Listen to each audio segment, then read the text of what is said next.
In recent years, we've witnessed countless signs pointing toward the fulfillment of Bible prophecy. Yet what is unfolding in Israel today is unlike anything seen in decades, perhaps even centuries. After nearly 2,000 years, a remarkable stirring is taking place in Jerusalem. The office of the high priest is being revived. Yes, you heard that correctly. A man has been carefully chosen, trained, and prepared to assume the sacred duties of Israel's high priest. And this moment is deeply intertwined with the end-time visions recorded by the prophet Daniel over 2,500 years ago. This isn't merely symbolic. It's not just history repeating itself. This is prophecy in motion. Before we dive deeper, take a moment to subscribe to our channel if you haven't yet. Here, we explore Bible prophecy, archaeology, and the signs of the times in a way that is both faith-filled and easy to understand. If that resonates with you, you'll feel right at home. Now, let's uncover what this extraordinary development truly means and how it directly connects to Daniel's astonishing prophecies. To grasp the full significance of the high priest's return, we must journey back to the days of the Old Testament. In ancient Israel, the high priest alone was permitted to enter the Holy of Holies within the temple. Once a year, on Yom Kippur, the Day of Atonement, he would offer a sacrifice for the sins of the people. But when the Romans destroyed the Second Temple in 70 AD, the entire priesthood system came to a halt.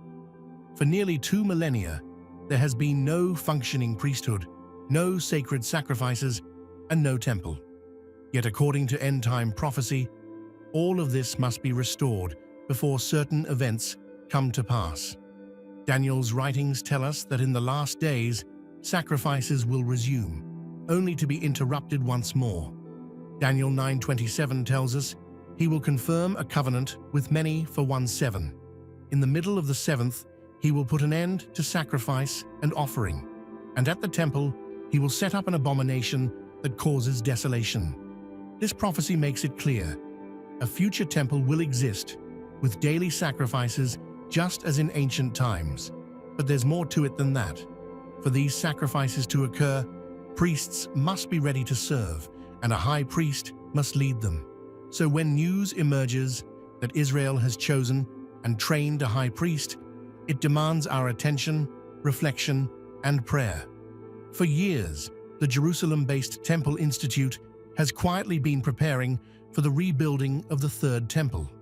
They've meticulously recreated the sacred vessels, priestly garments, the golden menorah, the incense altar, and even a model of the Ark of the Covenant. But most people don't realize that they've also been training men from the tribe of Levi to serve as priests. These are not just theoretical exercises. These are actual descendants of Aaron, learning the ancient rituals, purifying themselves, and preparing to serve when the temple stands once again. Now, for the first time in modern history, one of these men has been selected as a potential high priest. His name has been kept confidential to avoid political controversy, but insiders at the Temple Institute confirm that he has been trained in every ancient ritual, including the Day of Atonement sacrifices. He stands ready to assume his role at any moment. This is not speculation. This is real. This is happening right now. The fact that all of this is unfolding in our generation is nothing short of breathtaking. For nearly 2,000 years, the Jewish people had no nation, no temple, and no functioning priesthood. Then, in 1948, Israel was reborn as a nation. In 1967, Jerusalem returned to their control. And now, in our lifetime, we are witnessing something extraordinary: the revival of the priesthood and the meticulous preparations for the Third Temple. Jesus himself spoke of these last days and cautioned us to watch for a very specific sign connected to the prophecies of Daniel. In Matthew 24:15, he warns, "So when you see standing in the holy place the abomination that causes desolation, spoken of through the prophet Daniel, let the reader understand." This warning is directed at those living in the time when the temple is rebuilt and sacrifices are underway. It points to a future moment when the Antichrist will desecrate the temple in the middle of the prophetic 7-year period, often called the tribulation. But for that to happen, the temple must first stand, and the high priest must already be in place. The fact that a high priest is ready now signals that these events could move forward much sooner than many expect. One of the final prerequisites for the resumption of sacrifices is the appearance of a red heifer, a flawless, unblemished young cow used in a sacred purification ritual described in Numbers 19. The ashes of this red heifer are essential to cleanse both the priests and the temple area from ritual impurity, particularly from contact with the dead. Without this purification, sacrifices cannot legally or ritually proceed. In a remarkable turn of events, several red heifers have been born in recent years, with some even brought from Texas to Israel. These animals are being carefully monitored to ensure they remain pure. If even a single hair deviates from red, the heifer is disqualified.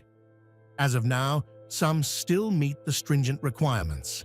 Once they reach maturity, typically around 2 to 3 years of age, the purification ceremony can take place. After that, the priesthood will be fully purified and ready to serve. Everything is aligning exactly as the scriptures foretold. Daniel's prophecy speaks of a final week of years, a 7-year period that begins with a covenant or treaty, likely involving Israel and many nations. Many believe this may be a peace agreement or security pact in the Middle East. Halfway through these 7 years, the Antichrist will break the treaty, enter the temple, and halt the sacrifices, setting the stage for the events that will shake the world. This is the moment when the abomination of desolation will occur. If the priesthood is ready, if the red heifer is nearing maturity, and if tensions in the region continue to escalate day by day, then we must ask ourselves, could we truly be standing on the very edge of Daniel's 70th week? Only God knows the exact timing. Yet Jesus himself instructed us to watch and remain vigilant. He warned us not to be caught unprepared. As Matthew 24:42 says, "Therefore, keep watch, because you do not know on what day your Lord will come." We are not called to predict the date, but we are called to discern the season. And all signs indicate that we have never been closer to that season than we are today. This is not a time for fear. It is a time for faith. If the high priest is ready, if the temple stands on the horizon, and if prophecy is unfolding before our eyes, then now more than ever, we must draw near to God. These signs are not meant to terrify us. They are meant to awaken us, to remind us that Jesus is coming soon. Examine your heart. If you have never surrendered your life to Jesus, there is no better time than now. He is not only our Savior, but also our eternal high priest. As Hebrews 4:14 declares, "Therefore, since we have a great high priest who has ascended into heaven, Jesus the Son of God, let us hold firmly to the faith we profess." No earthly priest, no temple, no sacrifice can replace what Jesus has already accomplished. Yet these events must unfold because they are all part of God's divine plan for the culmination of this age. Be ready, stay watchful, and take heart. We are living in one of the most extraordinary and prophetic eras in history. The return of the high priest is far more than a ritual. It is a prophetic signal, pointing us directly to the words of Daniel, to Jesus, and to the visions in Revelation. Events are accelerating, the pieces are falling into place, and one truth remains certain. God is sovereign, and His word is coming to pass right before our very eyes.